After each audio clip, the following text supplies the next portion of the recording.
Me llamo Luisa, creo en Jesucristo y a Él le estoy agradecida, batallo con mi ira. Siendo pequeña, tuve muchos sueños en los que quería triunfar en la vida y vivir feliz para siempre, hasta que se abrió paso la realidad. Mientras crecía, eran muchas las mentiras que creía acerca de mí misma.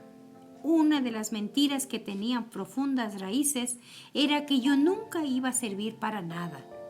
Mis circunstancias, mis decisiones mal tomadas y las relaciones abusivas que me rodeaban me habían convencido de que aquellas mentiras eran ciertas. Mi disfunción comenzó siendo aún muy joven, a partir de la relación de abuso que había entre mis padres. Mi padre era un hombre abusador que tenía sus propias adicciones y que tenía el hábito de perder el control de su persona. Esto hacía que me escondiera en mi closet, temblando de temor. Los oía gritar a voces en el cuarto de al lado. Mi padre gritaba lleno de ira y mi madre gritaba llena de temor. Yo no entendía por qué se comportaban de aquella manera. Mientras estaba escondida en mi closet, me consolaba frecuentemente, diciéndome a mí misma que todo iba a estar bien. Finalmente, mi madre nos recogió a nosotros y nuestras cosas y dejó a mi padre. Por mucho que yo quisiera que las cosas anduvieran bien, en realidad solo empeoraron. Mi madre se volvió una persona siempre enojona, adicta y todo lo que acompaña a esas cosas. Ya no era mi protectora, sino que se convirtió en la persona que siguió mintiéndome, metiéndome en la cabeza que yo era inútil. Durante muchos años tuve que soportar un abuso verbal que terminaría quebrantándome hasta volverme una nada. Y al mismo tiempo con un abuso físico que me tenía continuamente llena de miedo y con angustia en alto. Me volví excesivamente vigilante y por medio de todas las circunstancias terminé convirtiéndome en adicta a la ira, las drogas, el alcohol, la promiscuidad. En realidad, lo que quería era una vía de escape.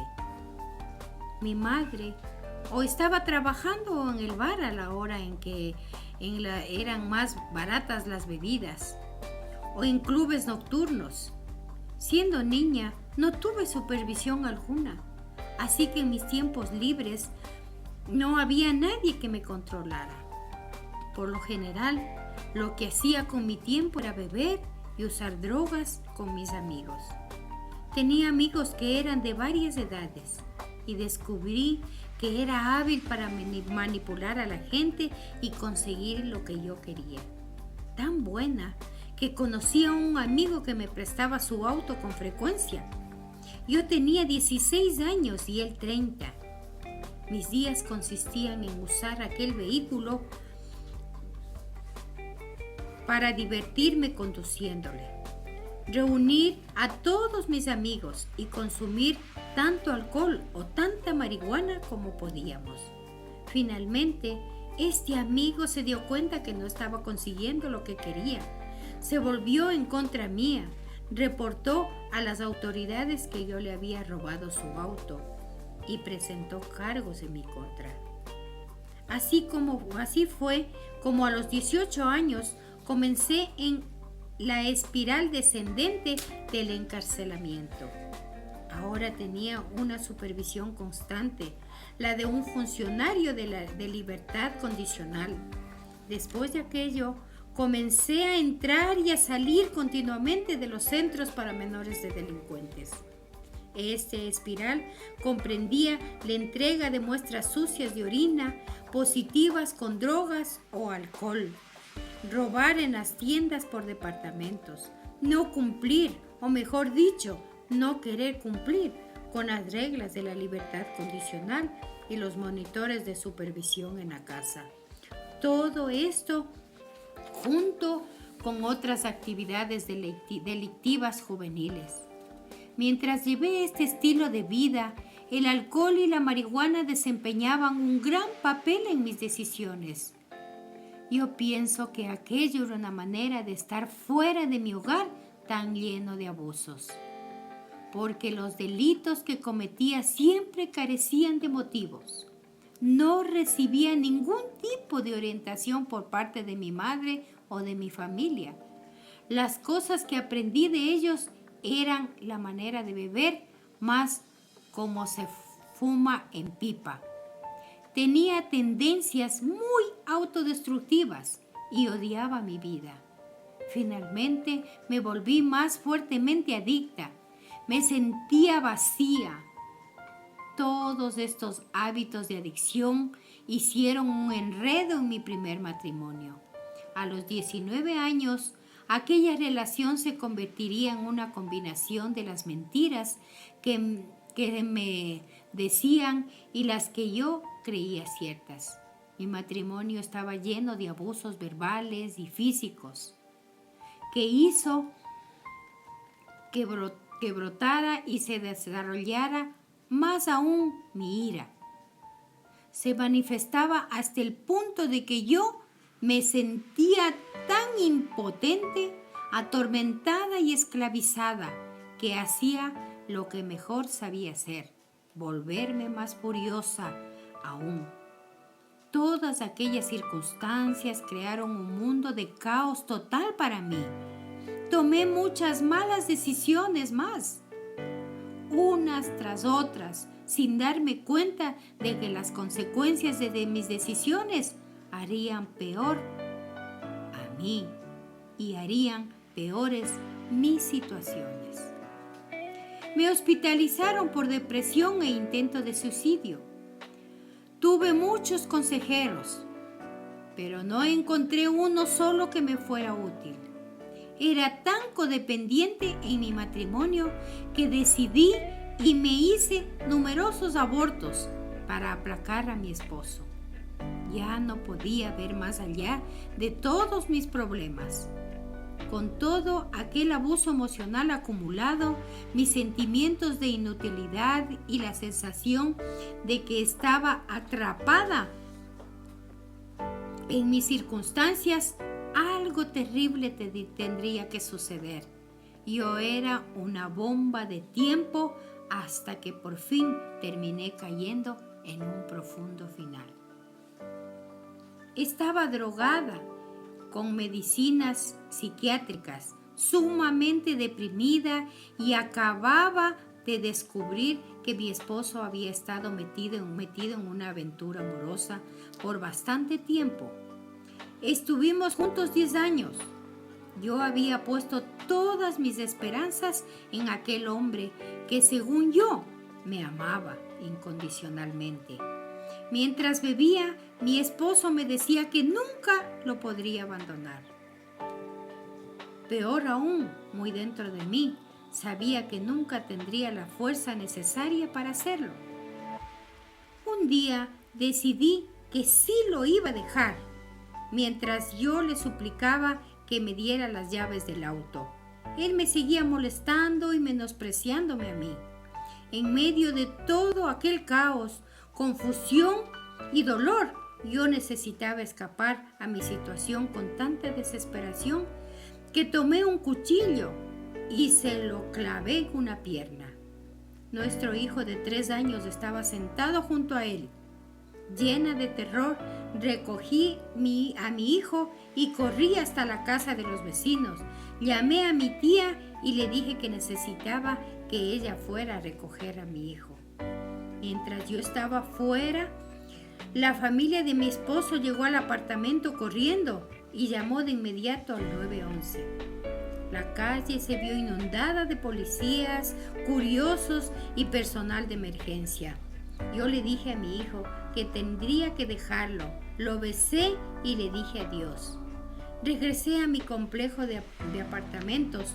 Busqué a uno de los policías y le dije quién era yo y qué es lo que yo había hecho. Me esposaron y una vez más me pusieron bajo custodia policíaca para interrogarme. Me quitaron toda la ropa y se llevaron como evidencia En mi mente tenía la esperanza de que mi esposo no levantara cargos contra mí. Al fin y al cabo, aquel era nuestro estilo de vida. Bebíamos y después discutíamos. Así eran las cosas. Mientras me interrogaban, el investigador me preguntó: ¿quiere usted saber cómo está su esposo? Yo le respondí al policía: por supuesto que quiero. Lo recuerdo con claridad como si hubiera pasado ayer. Entonces me dijo: su esposo murió y se le está acusando a usted de asesinato en primer grado. Me quedé totalmente conmocionada, como si estuviera en una película de un canal de televisión. Me dijo que la herida había cortado una arteria principal, causando que mi esposo se desangrara hasta morir. Me fijaron la fianza de $1 millón y estaba pensando que recibiría una condena de 25 años a cadena perpetua en una prisión. Una sentencia que era merecida y que también sabía que me iba a tocar. Aquí fue donde toqué fondo.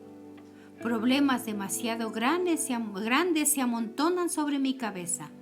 Me han alcanzado mis incontables pecados y siento vergüenza de alzar la vista. El corazón se me encoge en el pecho.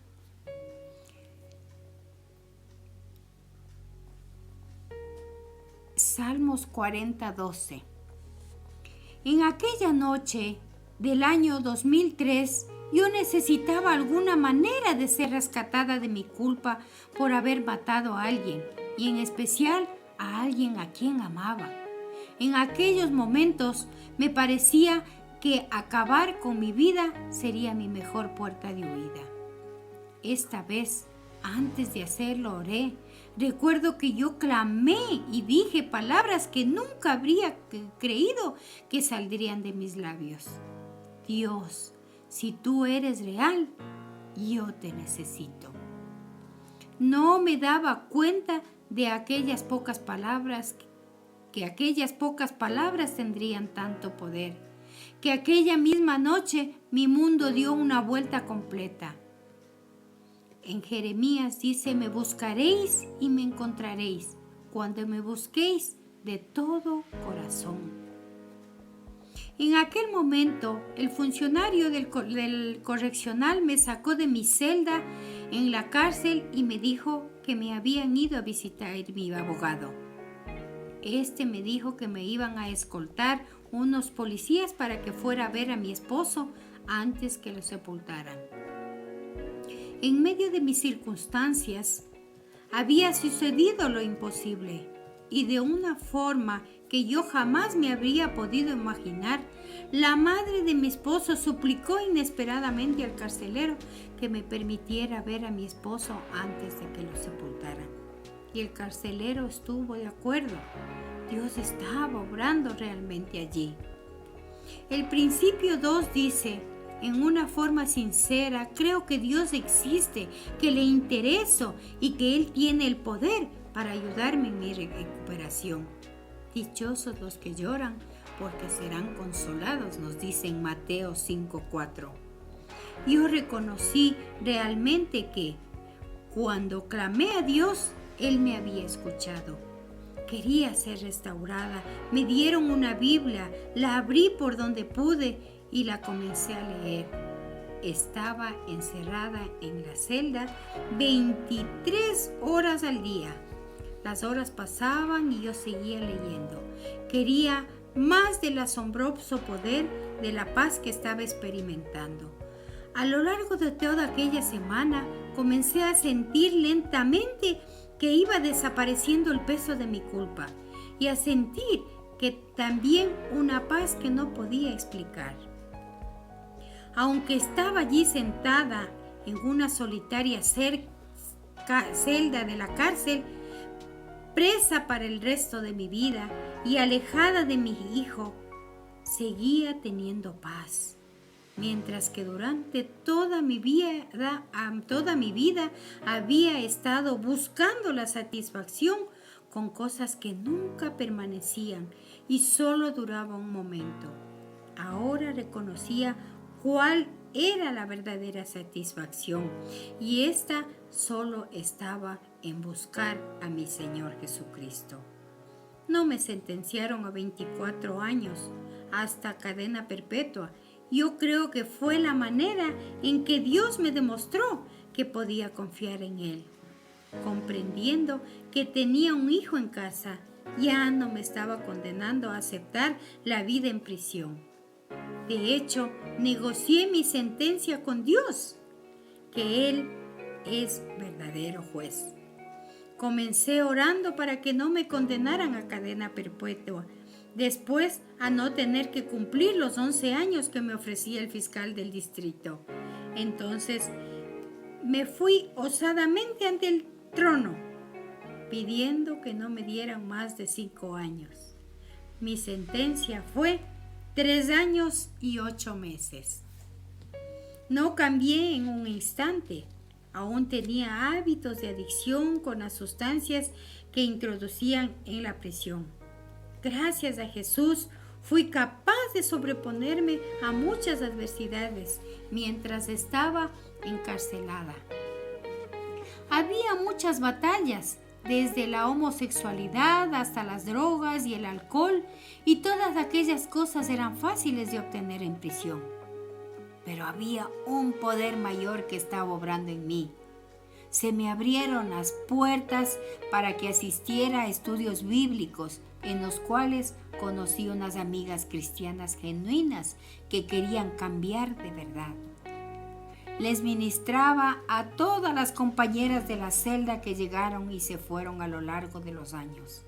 Más tarde me pidieron que trabajara en la capilla como mujer y ayudara con los invitados de fuera que llegaban para hablarnos. Los fundadores de Celebración de la Recuperación fueron a la prisión de mujeres del Valle, donde yo estaba presa.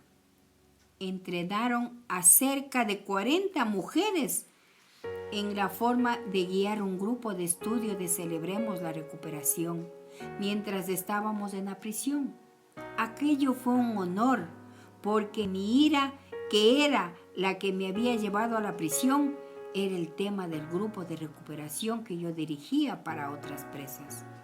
Aprendí a controlar mi ira a base de apartarme de las situaciones para meditar en las Escrituras acerca del dominio de mí misma.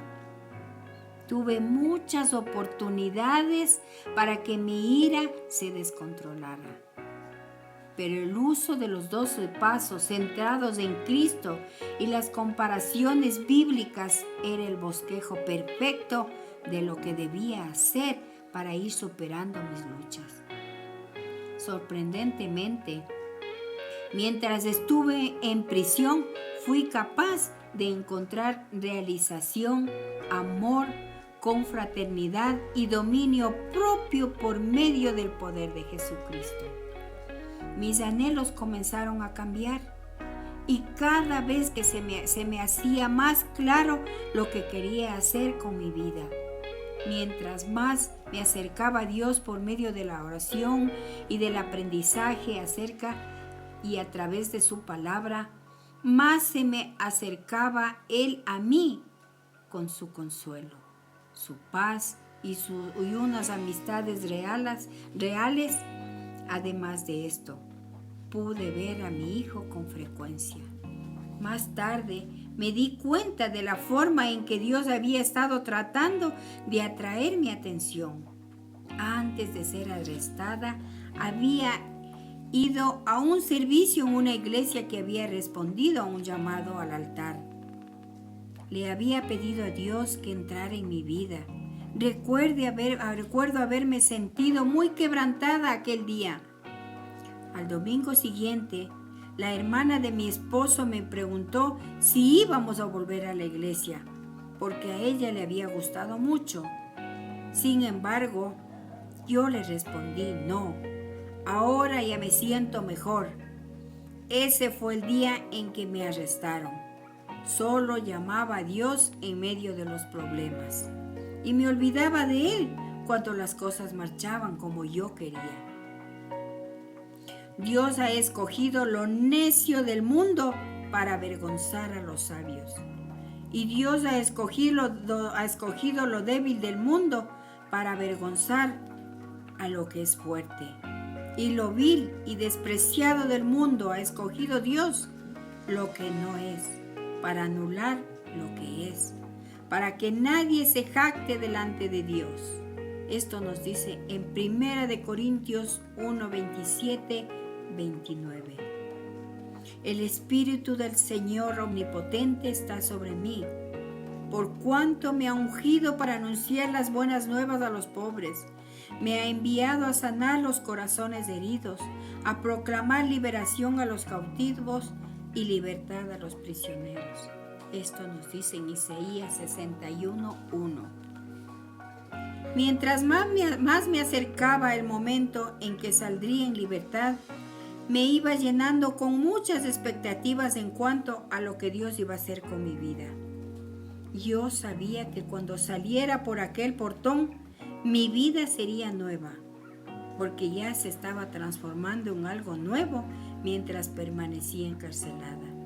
Dios me impulsó a tomar decisiones nuevas y diferentes que permitieron que mi recuperación fuera todo un éxito.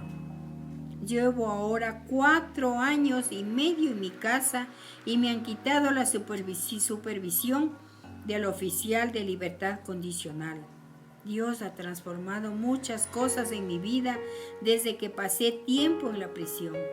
Tengo un trabajo magnífico en el cual Dios está utilizando mis dones y experimentando y abrazando la estabilidad en mi trabajo. Es magnífico tener un patrono que me confía las llaves de su negocio. Mis relaciones con mis padres están creciendo y sanándose. Estoy experimentando la bendición de ser madre para mi hijo. Se me dio una segunda oportunidad en el matrimonio, esta vez con un hombre de Dios. Mi esposo y yo hemos hecho trabajo misionero y dirigido estudios bíblicos juntos. Somos miembros de una iglesia de la zona de San Francisco y participamos en nuestro programa de Celebremos la Recuperación. He tenido el privilegio de ayudar con el proyecto Ángel Tree, que les da regalos de Navidad a los niños cuyos padres están encarcelados.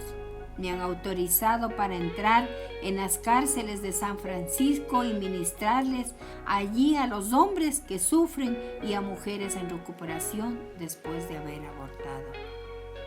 En la prisión, mientras estudiaba mi Biblia, comenzaba a soñar despierta y a fingir que les estaba hablando a multitudes acerca de la forma en que Dios me había salvado.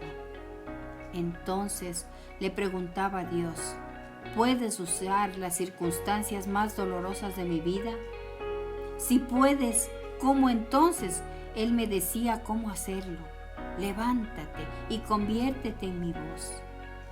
En el 2010 compartí mi testimonio ante 3,000 personas en la recuperación general de Celebramos la Recuperación. Hasta me han invitado a compartir mi testimonio en la misma prisión donde cumplí mi sentencia. Dios me está usando de forma que yo nunca me había podido imaginar. Gracias por permitirme compartir con ustedes.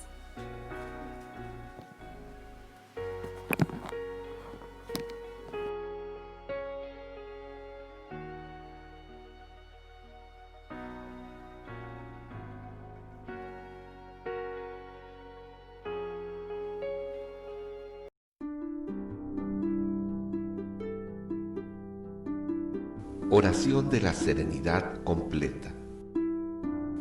Dios, concédeme la serenidad para aceptar las cosas que no puedo cambiar, valor para cambiar las cosas que puedo y sabiduría para reconocer la diferencia. viviendo un día a la vez, disfrutando un momento a la vez, aceptando las adversidades como un camino hacia la paz, aceptando, como lo haces tú, este mundo tal y como es y no como me gustaría que fuera, creyendo que tú harás que todas las cosas estén bien si me entrego a tu voluntad, de modo que pueda ser razonablemente feliz en esta vida y supremamente feliz contigo en la siguiente. Así sea.